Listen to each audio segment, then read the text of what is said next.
DIY backdrop design mga lods na may red and green combination. Dito nga mga lods, sobrang simple lang naman ang ginagawa natin. Kung gusto mo rin pala matuto ng mga DIY backdrop design, marami po tayong video tutorial dito sa ating YouTube channel. Sa ganitong design mga lods, gumamit lang po ako ng 7 yards para sa pinaka green.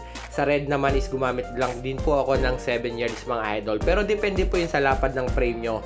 Pwede naman pong 6 yards kung hindi masyadong malapad mga idol. Sa ganitong ang design, mas maganda po kung lalagay nyo pa siya ng mga garland balloons and tower balloons magkabila. At dahil simple nga lang to, na-request sa atin ng red and green combination, eto na nga po pala yung pinaka-design. Sa ganitong design mga idol is naglalagay din pala ako ng flower pole design. Kung wala kayong ganito or hindi nyo kayong gumawa ng flower pole design na kagaya nito, pwede po kayong maglagay ng mga artificial flowers and artificial leaves para mas gumanda pa.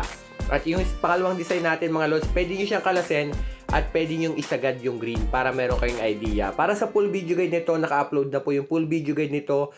Pasensya na po kung medyo mabilis dahil nga po short video lang din to mga idol. Kung gusto mong matuto kagaya ng sabi ko mga lods, follow for more. Syempre huwag mo yung kalimutang i-share po yung mga videos natin. Sana nagustuhan nyo. Hanggang dito na nga lang po. Maraming po salamat.